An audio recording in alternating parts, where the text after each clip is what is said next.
ठीक है, तो अपन ने 2 पार्ट कर लिए थे काव्य शास्त्र के, स्वरूप और लक्षण के, पार्ट 1 और पार्ट 2। ये आपने वीडियो नहीं देखा तो पहले आप ये देखना, इसके बाद अपन आज शुरू करेंगे पार्ट 3। ठीक है, तो एक एक क्वेश्चन को अपन पूरा डिटेल से वाक्य के साथ अपन इसको कर रहे हैं, तो ये आप एकदम अच्छे से देखना और इसमें से ही आपके क्वेश्चन मिलेंगे आपको एग्ज़ाम में, क्योंकि बार बार यही क्वेश्चन आ रहे हैं। तो बिना समय गंवाए अपन शुरू करते हैं। पहला क्वेश्चन आपके 51 क्वेश्चन है, श्रृंगार तिलक किसकी रचना है? तो श्रृंगार तिलक किसकी है? आपके रुद्रट की है।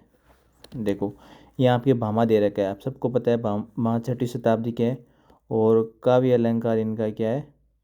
ग्रंथ है। दंडी का क्या है? काव्य दर्श। ठीक है, और काव्य मीमांसा किसका है? रासेकर का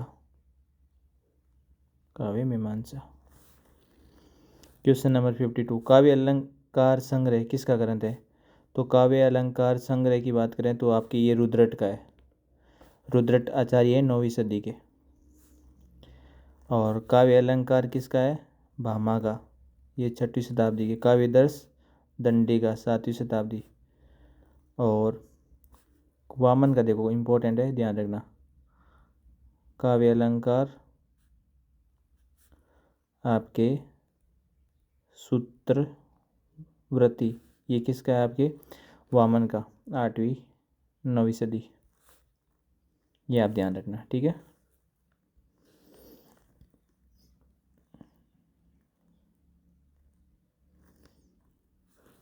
रस गंगाधर पंडित जगन्नाथ ने किस बादशाह की प्रशंसा करी? तो एग्जाम में पूछ लिया था ये आपके नेट में, तो ये आपको ध्यान रखना है। शाहजहाँ। पंडित जगन्नाथ ने किसकी प्रशंसा करी थी? शाहजहाँ की। ठीक है, क्योंकि देखो पंडित जगन्नाथ है ये शाहजहाँ के समकालीन है, पहला ये चीज़ आपको ध्यान रखना है। और उनके दरबार में रहते थे, और जो पंडित की उपाधि है, पंडित राज की उपाधि है, वो किसने दी थी? जगन्नाथ को शाहजहाँ ने दी थी। ठीक है, अगला क्वेश्चन आपके सामने, इसमें कालक्रम में सही क्रम बताना है। सबसे पहले आपको पता आता है कि रस आता है भरत मुनि वाला, दूसरी सदी ईसा पूर्व। फिर आपके क्या आता है? रस के बाद में अलंकार। बिल्कुल, अलंकार कौन सा वाला? भामा वाला। तो ये रस हो गया, ये अलंकार हो गया। ये किसका है? भामा। रस किसका है? भरत का, भरत मुनि। ठीक है, शॉर्ट में लिख रहा हूँ मैं इसको। रीति किसका है? वामन का, वामन। वक्रोक्ति किसका है? कुंतक का। ध्वनि किसका है? आनंद वर्धन का। औचित्य किसका है? सैमेंद्र का। ठीक है, नेक्स्ट क्वेश्चन पे चलते हैं अपन। काव्य के अर्थ वैज्ञानिक विवेचन का शुभारंभ किसने करा था? तो किसने करा था अर्थ वैज्ञानिक विवेचन? वामन ने। अच्छा क्वेश्चन है, ध्यान रखना। वामन ने काव्य के अर्थ वैज्ञानिक का विवेचन करा था। वामन 8वीं सदी के आचार्य है। और आपको पता है कि काव्य अलंकार सूत्रवर्ती, ठीक है, वर्ती किसका ग्रंथ है? वामन का है। ठीक है, आचार्य देखो विश्वनाथ के अतिरिक्त किस आचार्य ने साहित्य शब्द को अपने ग्रंथ में उपयुक्त करा था? ठीक है, साहित्य दर्पण जैसे विश्वनाथ की आपको सबको पता है, वैसे ही किस आचार्य ने साहित्य शब्द को अपने ग्रंथ में यूज करा था? देखो ऑप्शन यहाँ पे आपके सामने है, तो ये आपके कौन है? रुयक है। ध्यान रखना, विश्वनाथ के अतिरिक्त रुयक ने साहित्य शब्द को अपने ग्रंथ में उपयुक्त करा था। और इनका रुयक का समय देख लो, 12वीं सदी। ठीक है, अब देखो कैसे करा था, क्या किताब लिखी थी जिसमें आया था? देखो विश्वनाथ की क्या थी? विश्वनाथ साहित्य दर्पण। ठीक है, रुइये की कौन कौन सी है? पहला तो अलंकार सर्वस्व। देखो अपन ने ये पढ़ रखा है और एग्जाम में पूछ भी रखा है। ठीक है, कितनी बार एग्जाम में आ गया। उसके बाद और कौन सी हो गई? साहित्य मीमांसा। तो ये साहित्य शब्द आ गया ना, इसलिए रुयक। अगला देखो, काव्यदर्श बताइए, दंडी का है। अब देखो, काव्यदर्श दंडी का हो गया ना। क्वेश्चन नंबर आपके सामने अब चलते हैं 50 नंबर 8। ये क्वेश्चन आपके यूपी में और केवीएस में भी ये क्वेश्चन पूछा गया है। ठीक है, देखो सत्यर्थ, देखो पूरा यहाँ इसको याद ही कर लेना, सत्यर्थ। क्योंकि एक सेकेंड, क्योंकि ये अगर वापस आ गया तो जिसको याद है वही कर पाएंगे। ठीक है, सत्यर्थ, प्रत, गार्त्या, स्वर, व्यंजन सहित है। ठीक है, ऐसा शब्द आपको अगर दिख जाए, ठीक है, यमक की ये परिभाषा किस आचार्य ने दी? तो विश्वनाथ ने आपको इसमें याद रखना है। ठीक है, विश्वनाथ का ग्रंथ क्या क्या नाम है? साहित्य दर्पण। और साहित्य शब्द किस में आता है? रुयक में। ठीक है, ये आपको याद रखना है। क्वेश्चन नंबर आपके 59, ने कांतामपि निर्भुष विभावती। अगर ऐसा आपको वनिता या सीधा दिख जाए, सुखम मुखम। ठीक है, वनिता मुखम ने कांतम मपी, ऐसा जब आपको दिख जाए तो डायरेक्ट आपको याद रखना है रुद्रट। ठीक है, ये अलंकार संप्रदाय के ये प्रवर्तक अगर आपको पूछ ले कि कौन है, पहले भी मैंने बताया था अलंकार संप्रदाय के प्रवर्तक, तो आपके कौन है? भामा है। भामा की रचना काव्य अलंकार। ठीक है, ये आपको ध्यान रखना है। ये समझ में आ गया। नैकांतम अभी वनिता मुखम की बात आएगी तो वो रुद्रट करेगा आपके। इनमें से किस विद्वान का कोई भी ग्रंथ उपलब्ध नहीं मिलता? कौन है भाई ऐसा आदमी जिसका कोई भी ग्रंथ नहीं है? शंकुक है, भट्टनायक, गुप्त है, अभिनव। ठीक है, इनका भी है। और किसका नहीं है? भट्ट, लोलट जो उत्पत्तिवाद का, इनका कोई भी ग्रंथ उपलब्ध नहीं मिलता। और बहुत अच्छा क्वेश्चन है, एग्जाम में वापस पूछ सकता है। भट्ट लोलट उत्पत्तिवाद, ठीक है, जो ग्रंथ दिया था इसमें सिद्धांत दिया था उससे संबंधित है। इनका कोई भी ग्रंथ उपलब्ध नहीं है भट्ट लोलट का। देखो, भरत मुनि का जो रस सूत्र था उसके प्रथम वाक्यकार कौन है? भट्ट लोलट। आपको ये चीज़ ध्यान रखनी है। जो दार्शनिक मत जो मीमांसा दर्शन से संबंधित है, उत्पत्तिवाद या आरोपवाद, इन्होंने क्या दिया था? सिद्धांत। बताओ भाई, अगला सही क्रम है कौन बताएगा? बहुत इंपॉर्टेंट सवाल है और ऐसे ही एग्जाम में क्वेश्चन पूछे जाते हैं। देखो, सबसे पहले अपन बात करेंगे 12वीं सदी की रचना है। इसमें से आपके काव्य अनुशासन और काव्य अनुशासन दो जगह दे रखी है। ये 12वीं सदी की है। ठीक है, फिर आता है आपके 14वीं सदी में साहित्य दर्पण, विश्वनाथ वाली साहित्य दर्पण, इसमें भी है, इसमें भी है। ठीक है, फिर आपसे आप कहती है रस गंगाधर 17वीं शताब्दी, किस में है? देख लो।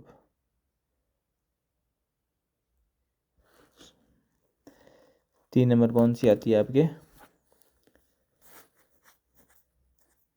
रस मंजरी। देखो, पहले 13वीं में आ जाएगी रस मंजरी, है ना। ये 13वीं शताब्दी की है रस मंजरी, पहले आएगी। और फिर 17वीं शताब्दी में आपको पता है कि रस गंगाधर जगन्नाथ सबसे लास्ट में ही आते हैं। ये तो आप कर ही दोगे। रस गंगाधर लास्ट में देख के भी अगर आंसर निकालो, लास्ट में किस में है? किसी में नहीं है इसके अलावा। अब अगर आप स्मार्ट वर्क ऐसे भी आप इसमें आंसर दे सकते हो कि भाई सबसे लास्ट में तो जगन्नाथ वाले ही थे, 17वीं 18वीं सदी वाले, तो सबसे लास्ट में है वही आ जाएगा। काव्य अनुशासन 12वीं, साहित्य दर्पण आपकी 14वीं, रसमंजरी 13वीं और ये 17वीं। ये अपन ने देखा था 10। देखो बहुत अच्छा सवाल था, 10 रुपम कम, ये क्वेश्चन आया था। ये किसका है? ये धनंजय का है। ठीक है,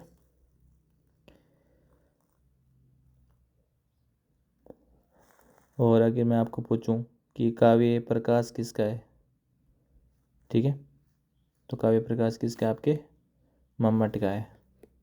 साहित्य दर्पण किसका है? विश्वनाथ का है। ठीक है, देखो ऐसे आगे अगला क्वेश्चन ही काव्य प्रकाश दे दिया, तो काव्य प्रकाश मम्मट का। ठीक है, एक एक चीज़ अपन देख के चल रहे हैं। दंडी का कौन सा है, किस संप्रदाय से है? तो दंडी अलंकारवादी है, उन्होंने काव्य दर्श दिया था ना। रीति वामन, रस भरतमुनि। ठीक है, सब आपको ऐसे ऑप्शन काट दो ना, धवनी आनंदवर्धन। समझ में आ रहा है? ऐसे सब ऑप्शन को ऐसे चितड़े चितड़े कर दो इनको सब, तो ऑटोमेटिक जो आंसर होगा वो आ जाएगा। भरत मुनि का विचरित ग्रंथ का नाम है, तो भरत मुनि का नाट्यशास्त्र 2री सदी ईसा पूर्व। ठीक है, अब देखो भरत मुनि ने नाट्यशास्त्र ग्रंथ दिया था, और इसमें क्या है, कितने अध्याय है ध्यान रखना, 36। अपने पहले भी बात करी थी 36, इसमें क्या है, अध्याय है, रुक जा रही। ठीक है, और पंचम इसमें क्या है, नाट्यशास्त्र को उन्होंने क्या कहा था, पंचम वेद कहा था। और 10 रूपक के रचनाकार कौन है, इधर लिख दो इसके, याद आ रहा है? धनंजय। साहित्य दर्पण विश्वनाथ। तो ये चीज़ें आपको ध्यान रखनी है। आगे देखो क्वेश्चन नंबर 66, कालक्रम वही बताओ भाई। दंडी से काव्य दर्श 7वीं, वामन रीति 8वीं, मम्मट 11वीं, जगन्नाथ साहित्य दर्पण 14वीं और 17वीं में रसगंगाधर 17वीं। ठीक है, हो गया ना क्वेश्चन। आपको बताना है कि संगत युगम का चयन कीजिए, यहाँ से आपको सही बताना है। काव्य दर्श किसका है? दंडी का है भाई, इसमें दंडी लिख दो यहाँ पे सामने। ठीक है, अब बहुत अच्छा क्वेश्चन, ध्यान रखना। काव्य प्रकाश किसका है? सामने ही लिख दो इसके, मम्मट का है भाई। ठीक है, काव्य अलंकार सूत्र ये किसका है? ये तो वामन का ही है, तो सही है। और काव्य अलंकार पूछे तो ये किसका? आपके भामा का है। सारे ऑप्शन आपको एक एक विश्लेषण के साथ पढ़े हो कि एग्जाम में कैसा भी क्वेश्चन आए आप कर पाओ। ठीक है, आराम से पढ़ो, कोई जल्दबाजी मत दिखाओ, क्योंकि क्या पता थोड़ी सी जल्दबाजी एग्जाम में आपके वो भारी पड़ जाए। अच्छे से चीज़ों को करो, कोई दिक्कत नहीं है ना। अब देखो, आपको पता है कि अभिनव गुप्त ने धवन्यालोक लोचन का टिक्का लिखा था, इसमें मिला दो। देखो धवन्यालोक लोचन का टिक्का लिखा था, तो एक में दो जिसमें भी है वो आंसर कंफर्म होगा, क्योंकि ये अपन को जिसको आपको कंटेस्ट पता है, तो अब देख लो एक में दो एक ही ऑप्शन में है, बाकी आपको आए नहीं आए इससे कोई फर्क नहीं पड़ता। ठीक है, पर अपन को तो सारे आ रहे। देखो राजशेखर ने क्या लिखा था? काव्य मीमांसा, अपन ने पढ़ा था। ठीक है, महिम भट्ट, इसका याद रखना, ये व्यक्ति विवेक इन्होंने लिखा था। ठीक है, भोजराज तो अपने इसमें पढ़ाया भी था। ठीक है, सरस्वती कंठा बरन, और कौन सा बच गया? काव्य प्रकाश बच गया, इसको यहाँ क्वेश्चन में मम्मट लिख दो। ठीक है, देखो आगे चलते हैं। देखो कैसे कैसे आपको पता चल रहा होगा कि कालक्रम से क्वेश्चन ज़्यादा पूछे जा रहे हैं। कालक्रम में इसको बताना है कि कालक्रम, इसको ही बताओ, ये आपके कालक्रम के अकॉर्डिंग बताना है कौन सा आएगा। देखो वामन था 8वीं सदी, कुंतक 10वीं सदी, मम्मट 11वीं सदी, विश्वनाथ 14वीं सदी हो गया, वामन 8वीं, कुंतक 10वीं, मम्मट 11वीं और विश्वनाथ 14वीं।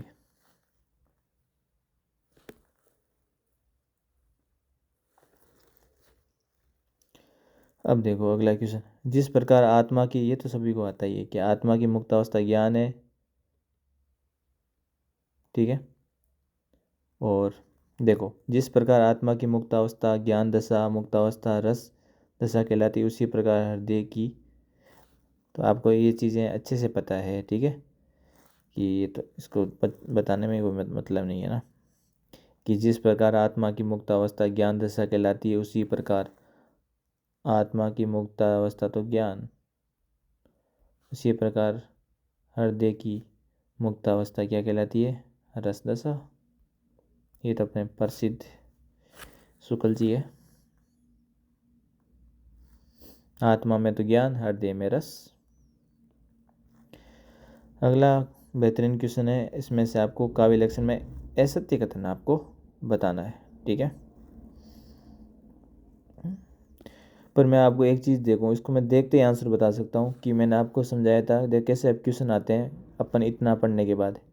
वाक्य को विश्व समझो, ये किसका हुआ, विश्वनाथ, समझ में आया। बाकी आपको नहीं आए तो भी कोई दिक्कत नहीं है, पर आपने पढ़ रखा है शब्दार्थों से तो काव्य में भावना का है।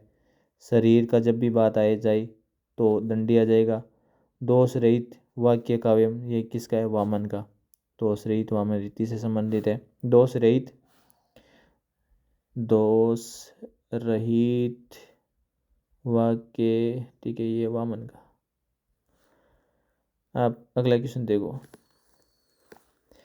आपको इसमें असुमिलित बताना है, इसको अच्छे से पढ़ना है कि पूछना क्या जा रहा है, असुमिलित आपको इसमें बताना है। देखो ये आपको चीज़ें याद ही रखनी है कि अनुकरण सामंजस्य काव्य हेतु है। अनुकरण क्या है, सामंजस्य काव्य हेतु है, यह अरस्तु की बात है। मानसिक विषिक्तता काव्य हेतु है, ये प्लेटो का है। दमित कामनाएं, एतुप्त वासना ही काव्य हेतु है, ये फ्राइड का है। फ्राइड तो आपको ही पता है कि कामना इच्छा की बात करता है, मतलब ये तो इसका आंसर नहीं हो सकता।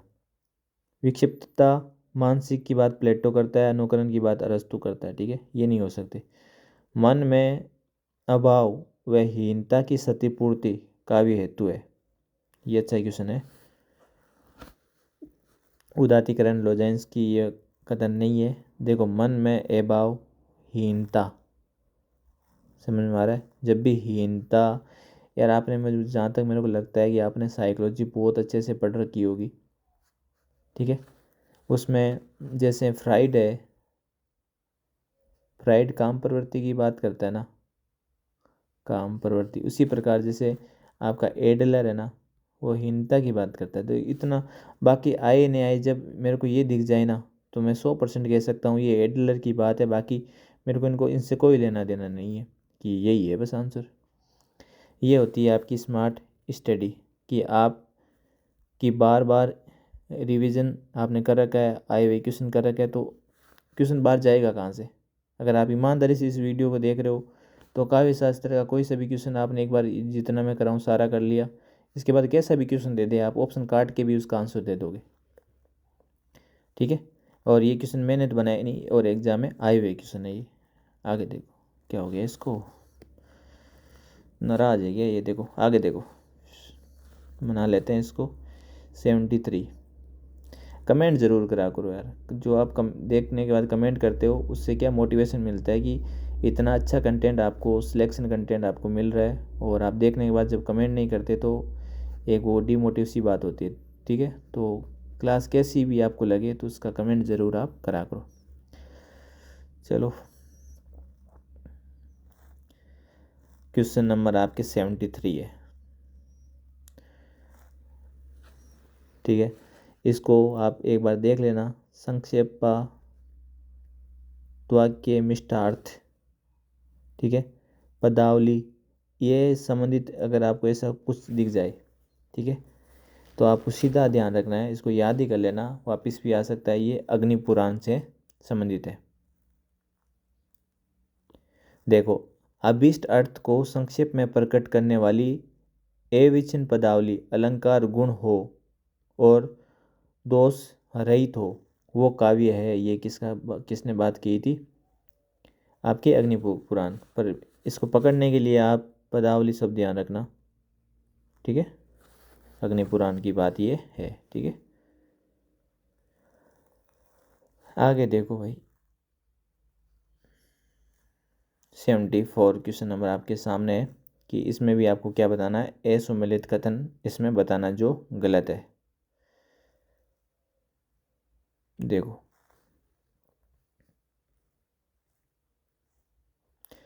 से दोष गुण अलंकार, ये कथन आपके सामने आ जाए तो ये किसका कथन है? ये आपके वामन का है। शब्दार्थों, ठीक है। शरीर तात्वा काव्यम, ये किसका है? आनंदवर्धन का। नैनु शब्दार्थों, नैनु की बात कौन करता है? रुद्रट।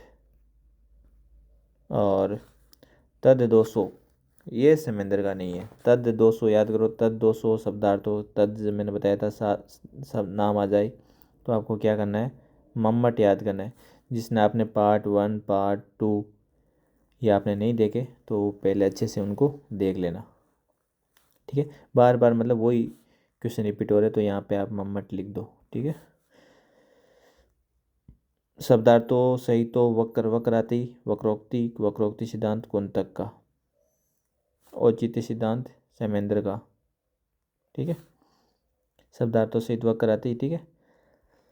अब आपके सामने भरत मुनि के रस सूत्र में के अनुसार शंकुक ने क्या लगाया था? अनुमान लगाया था। चित्र को देखकर चित्र तुरंत की बात शंकुक करता है तो अनुमान से अनुमतिवाद, आरोपवाद, उत्पत्तिवाद आपकी बात करें तो लोटे से निकला। लोटे से बोले तो भट्ट लोलट, ठीक है। भोगवाद, भुक्तिवाद, नायक। आगे चलो। और ये अभिनव गुप्त, अभी नव। अब तो आपको सबको पता चल गया होगा ना एक एक चीज। आगे देखो,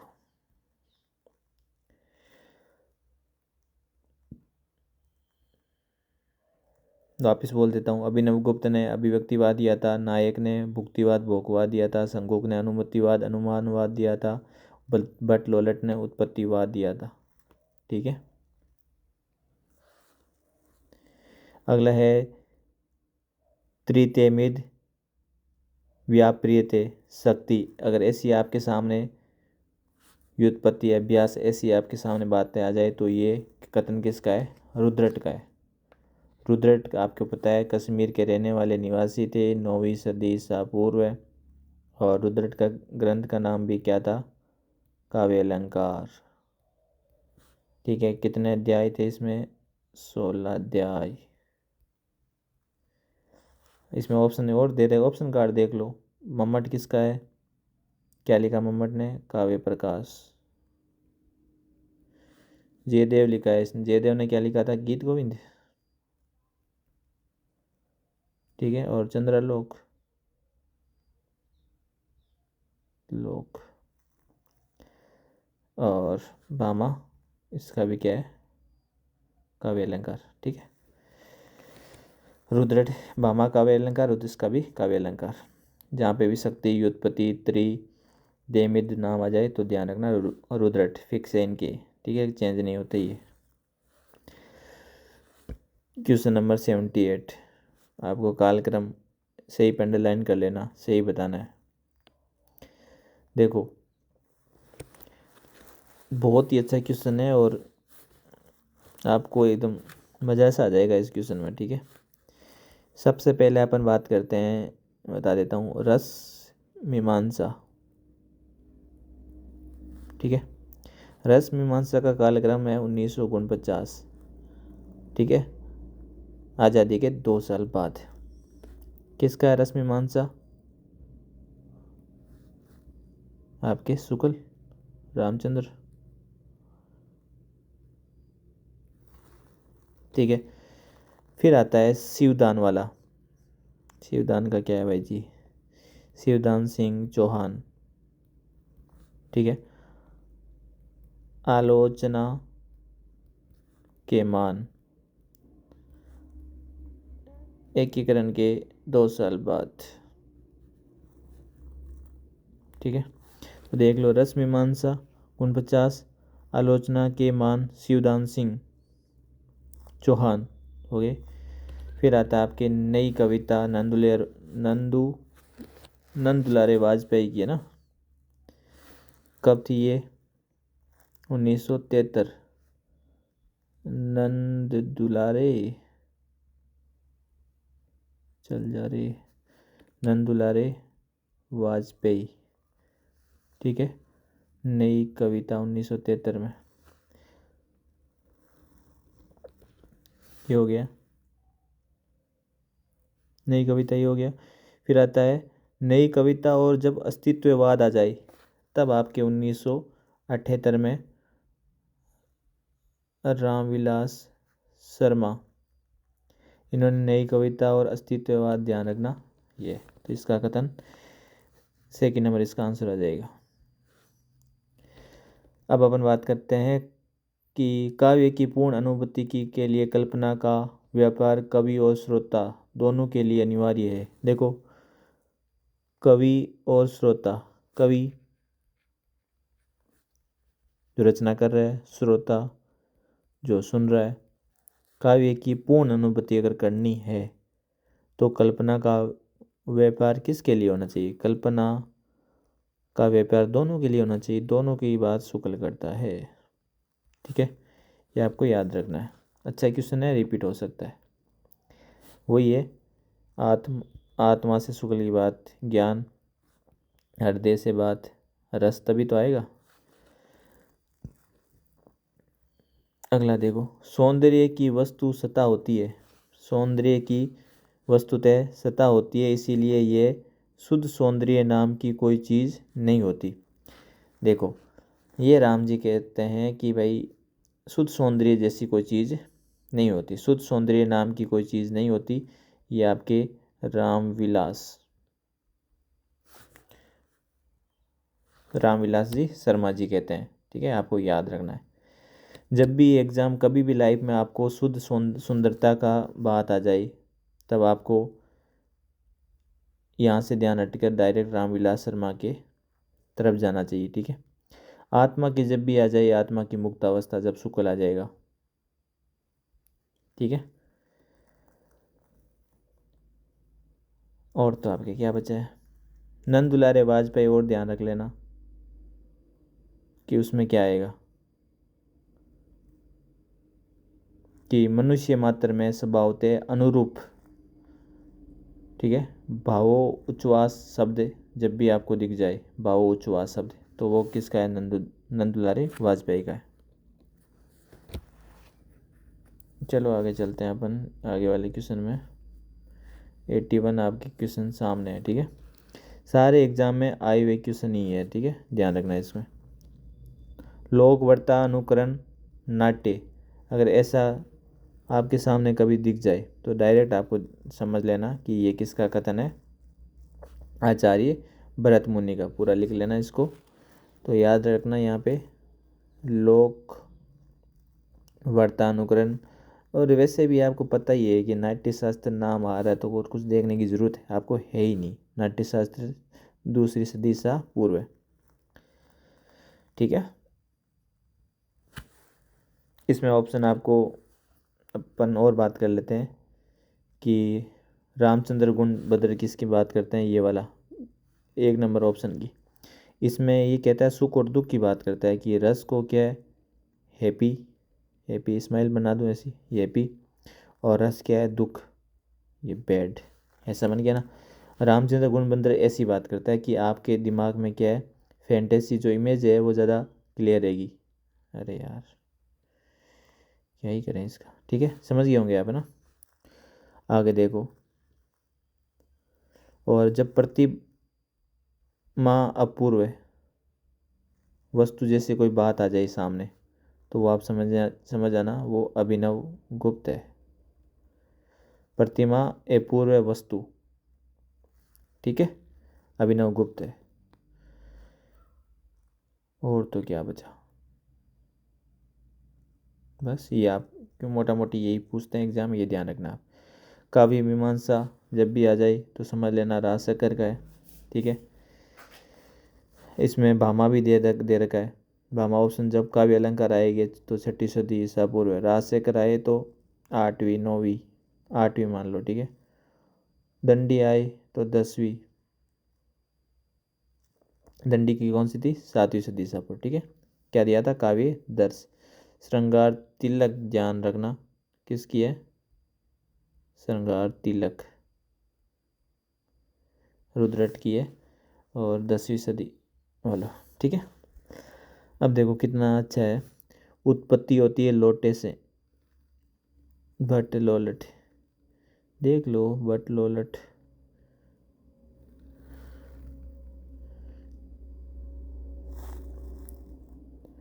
एक सेकंड रुको,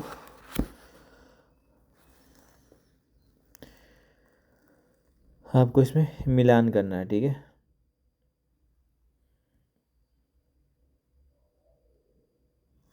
ठीक है, तो मैं बताया उत्पत्ति लोटे से हो गई, तो इसमें ध्यान रखना, इधर लिख देता हूँ आपको सारा। बट लोलट का कौन सा था, उत्पत्तिवाद। ऑप्शन में मिस्टेक हो सकती है पर मैं बता देता हूँ सारा, एक बार आप लिख लेना। युंग ने क्या दिया था, मनो विश्लेषणवाद ऑप्शन के अकॉर्डिंग, ठीक है। और अभिनव ने आपके क्या दिया था, अभिव्यक्ति, नाम से पता चल रहा है। और आपके अस्तित्ववाद जो आपकी ध्यान रखना, जापाल, ये आपने क्या दिया था इन्होंने, अस्तित्ववाद। सही से लिख देता हूँ इसको ना, ठीक है। ये आप याद कर लेना और आराम से इसका आपके सामने आंसर आ जाएगा। आगे देखो, नैनू की मैंने जब भी बात करी, नैनू की डायरेक्ट आपको एग्जाम में ध्यान रखना, नैनू शब्दार्थों काव्यम। तो नैनू किसकी बात है, आपके नैनू की रुद्रट की बात है, ठीक है। अब इसमें ऑप्शन क्या है, गल दे रखा है। तो ऐसे आपको चीज़ें जब आप एकदम क्लियर हो जाएगा तो आपके सामने फ़र्क नहीं पड़ता कि क्या ऑप्शन सही है क्या गलत है, तो आराम से आप उसकी पहचान कर लोगे। डंडी का मैं जब भी बात करता हूँ कि डंडी क्या करता है, एक तो शरीर वाले संबंधित चीज़ें देगा, ठीक है। एक काव्य की शोभा बढ़ाने वाले शब्द देगा, काव्य शोभा, ठीक है। नैनो की बात करेगा रुद्रट। भरतमुनि जब भी आए तो वो पूरा का पूरा ध्यान रखना, विभाव अनुभाव व्यभिचारी संयोग और रस निष्पत्ति। भामा जब भी आए तो भामा तो सीधा ही है, भामा तो सबसे फेमस है। शब्दार्थ तो सही तो, ठीक है। काव्य भी किसका है, आपके भामा का है। आगे चलते हैं, रमणीयतार्थ प्रतिपादक शब्द काव्य में कितनी बार पढ़ लिया जगन्नाथ, है ना। अब टाइम वेस्ट नहीं करते इसमें। मम्मट जब भी आए, मम्मट का देख लो, तद 200, मम्मट जब भी आए। भामा जब भी आए, शब्दार्थों सहितम काव्यम। विश्वनाथ, मैं वाक्य कोई विश्व समझता हूँ, वाक्य रसात्मक, ठीक है। समझ में आ गया चीज़ें, बहुत ईजी है। आगे देखो, मंगल का विधान करने वाले दो भाव कौन से हैं, ये कथन किसका है, मंगल का विधान करने वाले दो भाव है, मोस्ट इंपॉर्टेंट है, ध्यान रखना। ये कथन किसका है,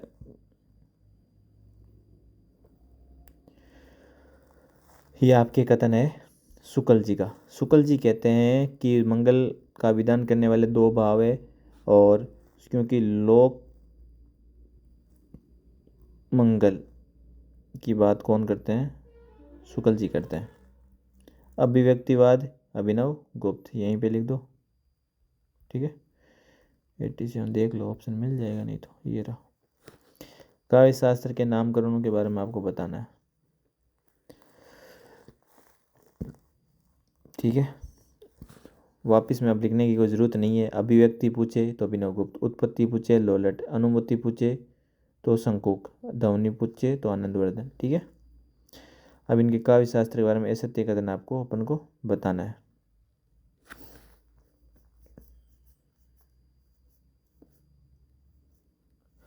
देखो क्वेश्चन अब आपके सबके सामने है। एक सेकंड, थोड़ा बड़ा कर दो ना इसको। अब इसमें से आपको बताना कि कौन सा क्वेश्चन गलत है। वाल्मीकि रामायण क्रियाकलाप, वात्स्यायन भाष्य कामसूत्र काव्य क्रियाकलाप, आचार्य वामन काव्य अलंकार सूत्रवर्ती काव्य लक्षण, राजशेखर काव्य मीमांसा और आपके साहित्य विदा।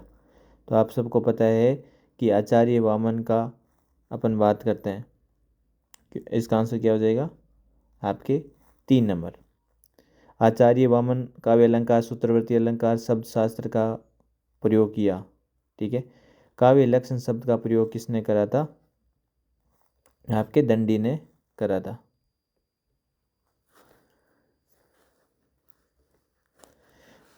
तो वापिस मैं एक बार बोल देता हूँ, काव्य अलंकार सूत्रवर्ती अलंकार शास्त्र शब्द का प्रयोग किया था वामन ने। अलंकार शास्त्र का प्रयोग करा था।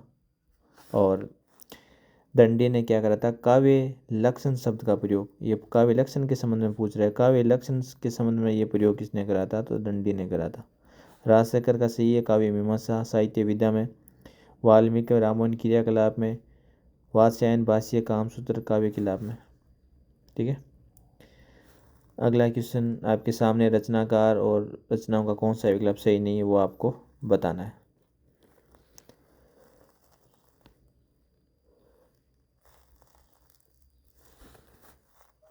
एक सेकेंड, 89 पे आ गए ना अपन। देखो अपन जो अपन को पता है वो देख लो। जगन्नाथ 17वीं शताब्दी वाले रस गंगाधर। ठीक है, रूप गोस्वामी ने हरिभक्त रसामर्थ और उज्ज्वल नीलमणि लिखी थी, और हेमचंद्र ने काव्य अनुशासन लिखा था। ठीक है, अब देखो शारदा तन्य का आपको याद रखना है, आगे कभी एग्जाम में पूछ सकता है कि शारदा तन्य द्वारा क्या लिखा जा। तो शारदा को क्या आते हैं? भाव आते हैं। तो भाव प्रकाशन लिखा था इन्होंने। ठीक है, क्वेश्चन नंबर 90 देखो, ख़त्म करते हैं ना इसको जल्दी जल्दी। कौन सा सही नहीं है वही आपको बताना है। देखो महिम भट्ट व्यक्ति विवेक, समेंद्र औचित्य विचार, सही बात है। कुंतक ये क्या कर दिया इन्होंने? कुंतक तो वक्रोक्ति जीवितम, लिखो भाई इसको यहाँ पे, वक्रोक्ति जीवितम वक्रोक्ति सिद्धांत कुंतक का, समेंद्र का औचित्य। ठीक है, समझ में आ रहा है। और यहाँ पे जो ध्वन्यालोक लिखा है ये किसका है? इधर लिख दो, आनंद वर्धन का। ठीक है, चीज़ें को ऐसे करो, एक एक चीज़ महिम भट्ट का कभी भी एग्जाम में आए तो यहीं याद करो। देखो क्वेश्चन हल करने का मतलब ये नहीं कि अपन क्वेश्चन आंसर दिया और आगे चलें, बाकी उसमें से एग्ज़ाम अगर अगली बार महिम भट्ट का पूछ लिया तो आपको पता होना चाहिए कि व्यक्ति विवेक है इनका। भट्टनायक का पूछ ले तो अभिनव भारती और हृदय दर्पण। ठीक है, भट्टनायक में अभिनव भारती और हृदय दर्पण, भट्टनायक में वो भुक्तिवाद वाला। ठीक है, चलो भाई आगे देखो। इसमें इनके बारे में आपको रचना और रचनाकार के बारे में आपको असुमिलित इसमें से बताना है। ठीक है, तो देखो अब भरत मुनि के सामने क्या पता नहीं क्या पटक दिया इसने, दिख रहा है आपको? काव्य अलंकार सूत्र किसका है ये? काव्य अलंकार सूत्राणी ये वामन का। फिर है मेधा विरुद्ध अलंकार ग्रहण। ठीक है, भामा का काव्य अलंकार, दंडी का काव्य 10। ठीक है, तो भरत मुनि का क्या हो जाएगा इसमें? नाट्य शास्त्र। ठीक है, आपको ये तो आता है, पर बाकी भी एग्जाम में अलंकार ग्रंथ पूछ ले तो मेधा विरोधी है, विरोध रही है, आप ध्यान रखना। अगला है कि हिंदी का काव्य शास्त्र ग्रंथ में कौन सा इसमें से सही नहीं है, वो आपको इसमें से बताना जो सही नहीं है। देखो, भूषण, शिवराज भूषण, शिवा बानवी और छत्रसाल दशक, ठीक है। सोमनाथ में रस पीयूष निधि, श्रृंगार विलास और सुजान विलास। और देखो, चिंतामणि की बात करते हैं, कवि विवेक, रस विलास और कवि कुल कल्पतरु, ठीक है। केशवदास देखो, रामचंद्रिका, ठीक है। केशवदास में रामचंद्रिका, रतन बावनी और जहांगीर जस चंद्रिका, तो इसका आंसर यही गलत हो जाएगा। केशवदास में अपन यहाँ ऊपर बात कर लेते हैं। देखो, केशवदास में कवि प्रिया, ठीक है। रतन बावनी, ठीक है। रतन बावनी कहाँ से आ गया, इसको हटाओ। देखो, कवि प्रिया एक तो आप याद रखना, ठीक है। और रसिक प्रिया ये याद रखो ना, और छंदमाला याद रह जाएगा। जब भी केशवदास आए तो कवि प्रिया की बात होगी, रसिक प्रिया की बात होगी, दो तो प्रिया हो गई, ठीक है। कवि प्रिया और रसिक प्रिया, और दोनों को छंद में माला में पिरा दो, छंद माला। ये आपके किसके आ गई, केशव दास की। चिंतामणि जब भी आए, काव्य विवेक, रस विलास और कवि कुल क्लब तरु, ठीक है। ये आपको ध्यान रखना है। भूषण जब भी आ जाए तो शिवराज भूषण ध्यान रखना, शिवा बानवी ध्यान रखना। सोमनाथ जब भी आ जाए तो रस पीयूष श्रृंगार ध्यान रखना। अब देखो, 93 में कौन सा विकल्प सही नहीं है, तो इसको सही नहीं है, इसको अंडरलाइन कर लेना, जो अपन को गलत है वही बताना है इसमें, ठीक है। सुमित्रा नंदन पंत पल्लव की भूमिका, ठीक बात है भाई। अयोध्या सिंह उपाध्याय, ठीक है। उपाध्याय नहीं, उपाध्याय, ये रस क्लस, ठीक है। अपन आगे बात करते हैं नगेंद्र ने काव्य दर्पण नहीं दिया था, ठीक है। नगेंद्र ने क्या दिया था, आपके रस सिद्धांत, लिख लो इधर, रस सिद्धांत। और लाला भगवानादीन अलंकार मंजूषा, सही बात है। अब आप बोलोगे कि ये काव्य दर्पण किसका है, तो यहाँ पे लिख लेना रामदहीन मिश्र का। क्या है, अगर कभी एग्जाम आ जाए, काव्य दर्पण, ठीक है। 94 क्वेश्चन आपके सामने, आराम से अच्छे से देखो, और एग्जाम में से क्वेश्चन यहाँ से आते देखो, एक चीज़ आपको पता है, नाट्यशास्त्र दूसरी सदी से पूर्व है, इसमें रसों की संख्या 8 मानी है, और पांचम वेदों से ये संबंधित है। ये बेसिक चीज़ें आपको पता है। देखो, आचार्य भरत मुनि ने नाट्यशास्त्र पंचम वेद का नाट्य के सभी पक्षों को विस्तृत विवेचना की। 36 अध्याय है, 5 श्लोक है। इस ग्रंथ में 10 रसों की संख्या मानी नहीं, कितनी मानी है, 8 ही मानी है, रसों की संख्या 8। कविता प्रबल अनुभूति का उद्रेक है, ये पंक्ति किसका है, प्रबल अनुभूतियाँ किस में, कौन बताएगा, तो ये प्रबल अनुभूतियाँ बताएंगे वर्ड्सवर्थ, आपको ये ध्यान रखना है, ठीक है। अब देखो, एक इसमें ये आर्नोल्ड की कविता, इसमें पंक्ति पूछ लेते हैं कि कविता अपने मूल रूप में क्या थी, जीवन की आलोचना है। कविता अपने मूल रूप में जीवन की आलोचना, ये आर्नोल्ड के कथन है। कविता प्रबल अनुभूतियाँ थी, अनुभूति जब भी आ जाए वर्ड्सवर्थ में, ठीक है। ये आपको ध्यान रखना है। संगीत की बात कौन करता है, कि कविता सुस्पष्ट संगीत है, संगीत ड्राइडन, ठीक है। जब भी संगीत नाम आ जाए तो ये चीज़ें ध्यान रखना, संगीत आ जाए ड्राइडन, आगे देखो 96, यात्रा के लिए निकलती रही बुद्धि पर हृदय को भी साथ लेकर। ठीक है, ये ऐसे का कथन किसके आते हैं? अपने शुक्ल जी का कथन है। ये चिंतामणि भाग 2 से लिया गया है। ठीक है, ये आप ध्यान रखना।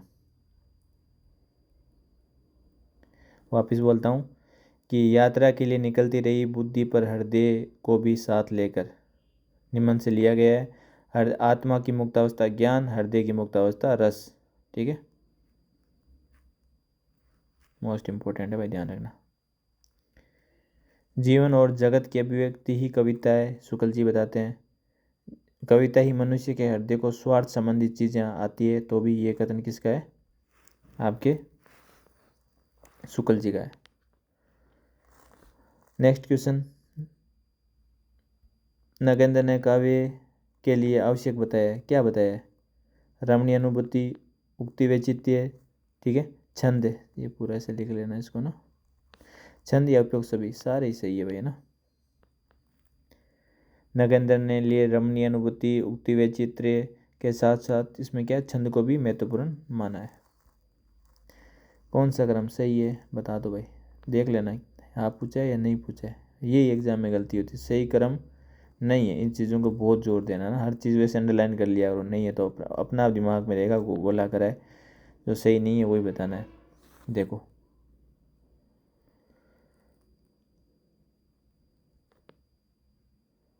अपन बात करते हैं दंडी। दंडी कब आए थे काव्यदर? 7वीं सदी में। वामन रीति वाले 8वीं, आनंदवर्धन ध्वनि वाले 9वीं, शंकुक आपने आए थे, आनंदवर्धन किस में आ गई? 9वीं में। शंकुक किस में आ गई? 9वीं में। कुंतक किस में आ गई? 10वीं में। मम्मट किस में आ गई? 11वीं में। ठीक है, ये अपन को पता है, ये कालक्रम है। अब देख लो, शंकुक, कुंतक, मम्मट, दंडी, वामन, आनंद। वामन, आनंद, शंकुक, कुंतक, मम्मट। आनंद, शंकुक, कुंतक, वामन, दंडी। तो ये कालक्रम है। आचार्यों का सही क्रम नहीं है। तो देखो क्रम तो ये है। ठीक है, पहले आए थे दंडी, फिर वामन, आनंदवर्धन, शंकुक, कुंतक और मम्मट 11वीं में। ठीक है, ये चीज़ें आपको ध्यान रखनी है। 7वीं, 8वीं, 9वीं, 10वीं और 11वीं। मम्मट थे 11वीं के उत्तरार्ध में, उत्तर में। ठीक है, अगला क्वेश्चन देखो, काव्य शास्त्र के बारे में कौन सा कथन असत्य है, वो आपको बताना है।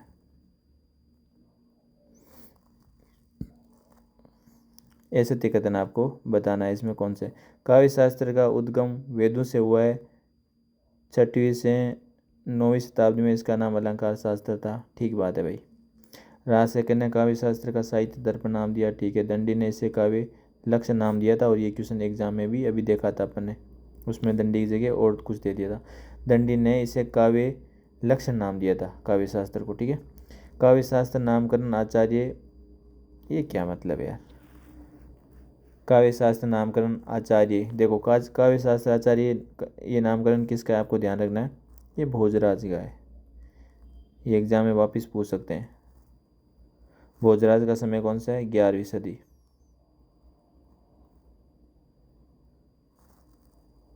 ठीक है, ये तीनों सही है, चल तो रहा है ना। ठीक है, रचनाओं का कालक्रम देखो आरोही होता है, छोटे से बड़ा, एकदम ऐसे, पहले छोटा फिर बड़ा। ठीक है, देख लो इसमें ऑप्शन, नाट्यशास्त्र दूसरी सदी से पूर्व है क्या कोई ऑप्शन में? ठीक है, और काव्य प्रकाश आपको ध्यान रखना है 11वीं, चंद्रालोक 13वीं, और रस गंगाधर जो जगन्नाथ वाली लास्ट वाली 17वीं। ठीक है, करेगा तो फटाफट चलते हैं इसमें। भारतीय काव्य शास्त्र में सबसे प्राचीनतम ग्रंथ कौन सा है? भरतमुनि, दूसरी सदी ईसा पूर्व। 36 अध्याय, 5000 श्लोक, 8 रस माने, सब इनको बता देना। अगला क्वेश्चन है, संस्कृत में प्रसिद्ध काव्य शास्त्रीय ग्रंथ काव्य मीमांसा के रचनाकार कौन है? मोस्ट इंपॉर्टेंट है। काव्य मीमांसा, काव्य मीमांसा के कौन है आपके? इसमें राज शंकर है, लिख लेना ना। और महिम भट्ट का ध्यान रखना, एक चीज़ और लिख लेना, महिम भट्ट अपने पहले भी पढ़ा था। जब भी व्यक्ति विवेक की बात आएगी वहाँ पे कौन आ जाएगा? महिम भट्ट। पेन भी नहीं चल रहा है तो ठीक है। और अभिनव गुप्त का अभिनव भारतीय और ध्वन्यालोक लोचन टीका वाली हो गई, मैंने बता दिया ये आपको क्वेश्चन, ठीक है। राजशेखर ने क्या लिखा था? काव्य मीमांसा, लिख लो यहाँ पे काव्य मीमांसा, ठीक है, इधर लिख दो मीमांसा, और ठीक है। आगे देखो, रचनाकार के बारे में सही विकल्प है वही बताना, बाकी नहीं बताना है, ठीक है। देखो, जयदेव की चंद्रालोक, वाघ भट्टालंकार, ठीक है, विश्वनाथ की साहित्य दर्पण, और सारे ही सही है, तो कोई दिक्कत है ही नहीं इसमें तो। अगला देखो, समालोचना की विद्या काव्य शास्त्र नामकरण का सही क्रम बताओ भाई। सबसे पहले आपको ध्यान रखना है कि वाल्मीकि की जो रामायण में काव्य शास्त्र के लिए किस शब्द का प्रयोग हुआ था? क्रियाकलाप का है क्या? सबसे पहले तो वाल्मीकि की रामायण में काव्य शास्त्र के लिए क्रियाकलाप का शब्द का प्रयोग हुआ था, ठीक है। और काव्य कलाप नामकरण वात्स्यायन भाष्य ने अपने ग्रंथ कामसूत्र में रखा था, ठीक है। काव्य क्रियाकलाप, जो काव्य क्रियाकलाप जो नामकरण है वो वात्स्यायन भाष्य ने अपने ग्रंथ कामसूत्र में रखा था।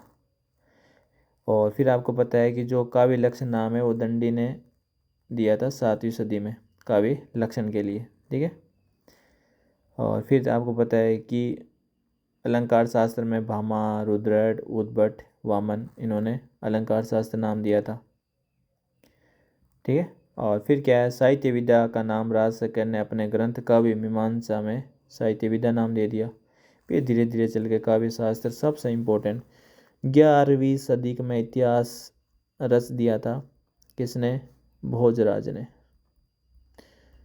इसका नाम क्या दे दिया? काव्य शास्त्र। रट लेना इसको, ये हर बार एग्जाम में क्वेश्चन पूछते हैं यहाँ से, और यहाँ से आपकी एग्जाम तैयारी का एक बहुत ही हाई लेवल यहाँ पे आपका चला जाएगा कि कैसे क्वेश्चन आप डील करते हो चीज़ों की, ठीक है। पूरा विस्तार से अपन चीज़ें कर रहे हैं, ठीक है। आगे देखो, अबे छुप जा।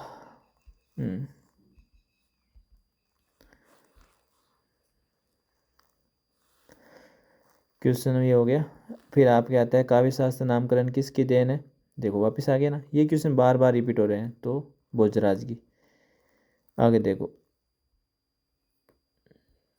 निर्दोष लक्षणवती, ये जब भी आ जाए सैरिति गुण भूषिता, ऐसा वाक्य काव्य है जो निर्दोष हो, सभी लक्षणों से युक्त हो, रीति गुणों से विभूषित हो, अलंकार, रस, वर्तियों आदि का परिपूर्ण हो। यह कथन किसका है? ऐसा कथन जयदेव कहता है कि ऐसा वाक्य काव्य है जो निर्दोष हो, सभी उसमें लक्षण हो, लक्षण और निर्दोष हो, ठीक है, रीति गुण हो, विभूषित हो, अलंकार हो, उसमें रस हो, उसमें वर्ती हो, वो ही क्या है आपके काव्य के लिए परिभाषा कौन देता है? जयदेव देता है, ठीक है। ये आपको ध्यान रखना। आचार्य जयदेव कौन सी सदी के थे? तो 13वीं सदी के थे। क्या लिखा इन्होंने? जयदेव ने लिखा चंद्रालोक, ठीक है, ये सबसे इंपॉर्टेंट है। चंद्रालोक ग्रंथ का अपन बात करें, इसमें 87 अलंकार माने थे, ठीक है, ये चीज़ ध्यान रखना आप। अरे यार क्यों जा रहा है ये बार बार आगे? ख़त्म होने वाला है ना, भाग रहा है ये भी, कह रहा है छोड़ो मुझे। आपने काव्य स्वरूप और लक्षण के सभी क्वेश्चन कर लिए, इससे बाहर कुछ नहीं जाए। इसके बाद नेक्स्ट टॉपिक अपना स्टार्ट होगा। तो आप कमेंट ज़रूर करना कि ये क्लास कैसी लग रही है, और बहुत आप मानोगे नहीं, बहुत यूजफुल क्लास रहेगी, है ना। असंगत कथन का इसमें चयन करना है, ठीक है। देखो, साहित्य आत्मा अभिव्यक्ति जीवन की अभिव्यक्ति है, ये नगेंद्र का बात सही है। साहित्य आत्म अभिव्यक्ति रस से संबंधित कुछ है, ठीक है। साहित्य आत्म अभिव्यक्ति जीवन की अभिव्यक्ति है, नगेंद्र का है। साहित्य जन समूह की जब भी आए तो बालकृष्ण। देखो, आत्म अभिव्यक्ति साहित्य की अभिव्यक्ति, ये कौन बात करता है? नगेंद्र। जन समूह में बालकृष्ण। और ज्ञान राशि के चीर संचित कोश का नाम साहित्य। ज्ञान राशि के चित, ये महावीर प्रसाद द्विवेदी के। जहाँ शब्द और अर्थ, विचार और भाव परस्पर अनुकूल के साथ स्वभाव हो, वे साहित्य है, ये प्रेमचंद। तो ये प्रेमचंद का कथन नहीं है। ऐसी बातें कौन करता है जिसमें शब्द, अर्थ, विचार, भाव हो? ये सब अपन गुलाब देने के बाद ही आता है, ठीक है। तो बाबू गुलाब राय का कथन है, शब्द, अर्थ, विचार, भाव जब अनुकूल मिलते हैं तो स्वभाव आता है, ये साहित्य है। ये बाबू गुलाब राय का है, ठीक है। गुलाब देने पे आते हैं, साथ साथ यहीं पे इनको याद कर लो। प्रेमचंद तो बेचारा क्या करते थे कि साहित्य जीवन की आलोचना है, बस आलोचना में जीवन गुजार दिया इन्होंने, गुलाब वगैरह कुछ नहीं दिया, ठीक है। ऐसा कुछ आप ध्यान रख लेना, मतलब याद करने के लिए आपको, ठीक है। असुमेलित कथन पर विचार करना है आपको, ठीक है। काव्य मूल रूप से जीवन, काव्य 108 में देखना, काव्य मूल रूप से जीवन की आलोचना है।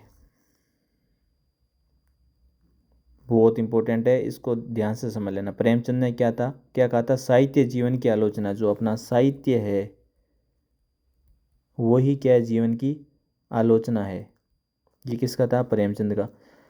काव्य मूल रूप से जीवन की आलोचना है, जीवन की नहीं है। साहित्य जीवन की आलोचना है, ठीक है।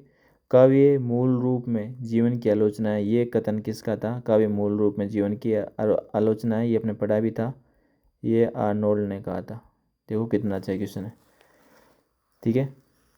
देखो, ये काव्य मान लेते हैं, ठीक है। ये मूल रूप से, ठीक है। यहाँ पे क्या है? जीवन है, पूरा जीवन की आलोचना है, ठीक है। ये आपके काव्य हो गया। ये कथन किसका है? आर्नोल्ड का, ठीक है, समझ लेना। सौंदर्य की लयात्मक दृष्टि ही काव्य है, ये आपके एलन की है। काव्य को संगीत, मैंने कहा ड्राइडन बताया था। सर्वोत्तम शब्दों में सर्वोत्तम क्रम ही काव्य है, ये कोलरिज का कथन है। 109, काव्य वह है जो हृदय को अलौकिक आनंद और चमत्कार देता है, श्याम सुंदर दास। हृदय को अलौकिक और चमत्कार देने वाले श्याम सुंदर दास है। अब देखो, केशव दास जब भी आपके एग्जाम हिंदी के पहले आचार्य है, वो यद्यपि सुजाति सुलचनी सुबरन सरस सुवर्थ भूषण बिनु ने बिरजाई कविता अभिनेता मिथ, ये केशव दास की बात है ना। आगे देखो क्वेश्चन नंबर 10, सगुण पदार्थ दोष बिनु। तो ये बहुत ही अच्छे से याद कर लेना कि हर एग्जाम में ये क्वेश्चन पूछता है। काव्य वे कवि क्रम है जिसमें शब्द और अर्थ सगुण, दोष रहित, पिंगल, छंद के अनुसार हो।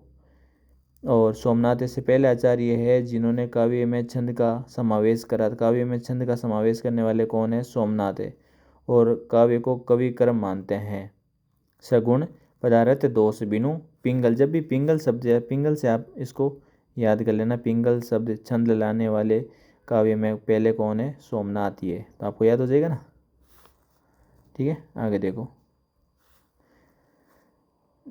नेक्स्ट क्वेश्चन आपके आता है, जगते अद्भुत सुख सदन, ठीक है। शब्द रूप का अर्थ देखो, ये अपने किसका है? कुलपति का है।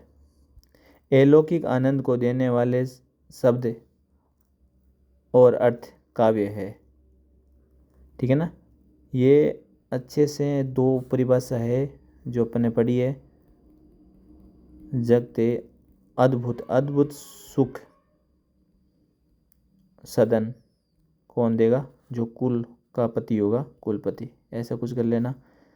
छंद पिंगल शब्द कौन लाएगा, सोमनाथ लाएगा, ठीक है। और याद हो गया। और जत भी सुजाति सुलचनी, ये केशवदास हो गया। और जो हृदय में अलौकिक आनंद या चमत्कार उत्पन्न करे, वो आपके सोमनाथ था। क्या था वो, श्याम सुंदर दास। याद रखना, इसको अलग लिख लेता हूँ मैं, ठीक है। श्याम सुंदर। देखो सोमनाथ तो पिंगल देगा, वापिस बता रहा हूँ। जगते अद्भुत सुख दुख, ये कुलपति देगा। श्याम सुंदर दास का भी आपने पढ़ा था ना, तो आपको आना चाहिए। हृदय में क्या होना चाहिए।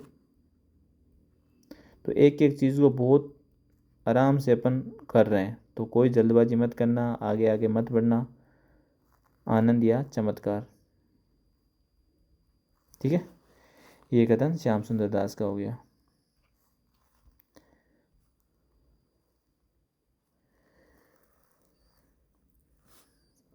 ये हो गया ना इतना 100। नेक्स्ट क्वेश्चन चलते हैं अपन। ये वापस मैंने बता दिया, जितने भी सुजाति सुलचनी सुब्रन केशवदास, ठीक है। 112 क्वेश्चन अपन ने कर लिए। 113 नंबर अपन क्वेश्चन नेक्स्ट आगे वाली क्लास से करेंगे, ठीक है ना। तो आराम से देखते रहना, पूरा का पूरा काव्य शास्त्र अपन करेंगे और बहुत ही अच्छे से करेंगे। एक एक क्वेश्चन को सोल्व करेंगे और PYQ मान के चलो, इससे बार एक भी अपन क्वेश्चन नहीं छोड़ेंगे जो बार बार रिपीट हो रहे हैं ना। धन्यवाद सभी का। कमेंट ज़रूर करना अगर क्लास अच्छी लगी है तो। आपका कमेंट, एक लाइक कमेंट मोटिवेशन देता है कि ऐसी सिलेक्शन ओरिएंटेड क्लास लाने के लिए। मार्केट में बहुत क्लासें आती है, उसमें क्या है, आधे घंटे तो ज्ञान देते हैं वो, ठीक है, फिर उसमें बताते हैं 10-15 मिनट का है, तो उससे कोई मतलब नहीं है। अपन बातें कम करते हैं, पूरी एग्ज़ाम ओरिएंटेड स्टडी करते हैं और यही काम आएगी। धन्यवाद।